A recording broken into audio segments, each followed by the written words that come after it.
अस्सलाम वालेकुम। सूरतुल अनबिया आयत नंबर 30। औज़ु बिल्लाहि मिनश शैतानिर रजीम। बिस्मिल्लाहिर रहमानिर रहीम।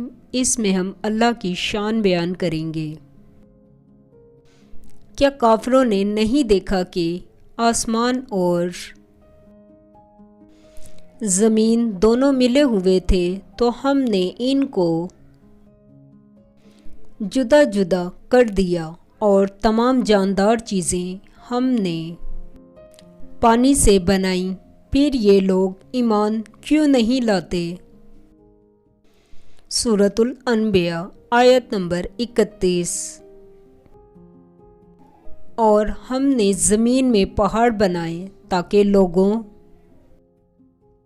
के बोझ से हिलने और झुकने न लगे, और इसमें कुशादा रास्ते बनाए ताकि लोग इन पर चलें। लाइक करें, सब्सक्राइब करें और बेल आइकन पर क्लिक करें। सूरतुल अनबिया आयत नंबर 32। और आसमान को महफूज छत बनाया, इस पर भी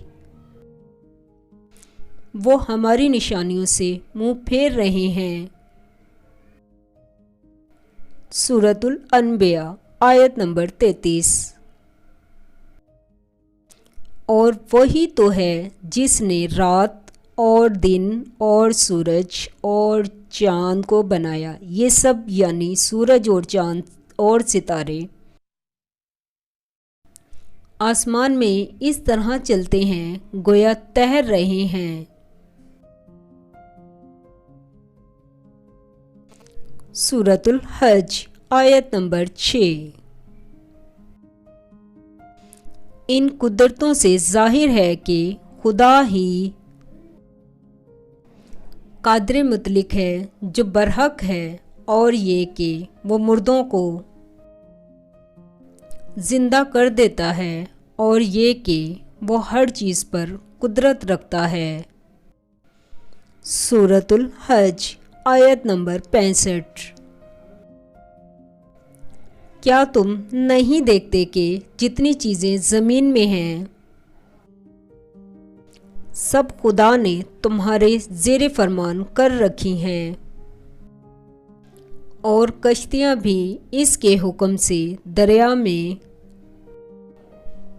चलती हैं, और वो आसमान को थामे रहता है कि ज़मीन पर ना गिर पड़े मगर उसके हुक्म से।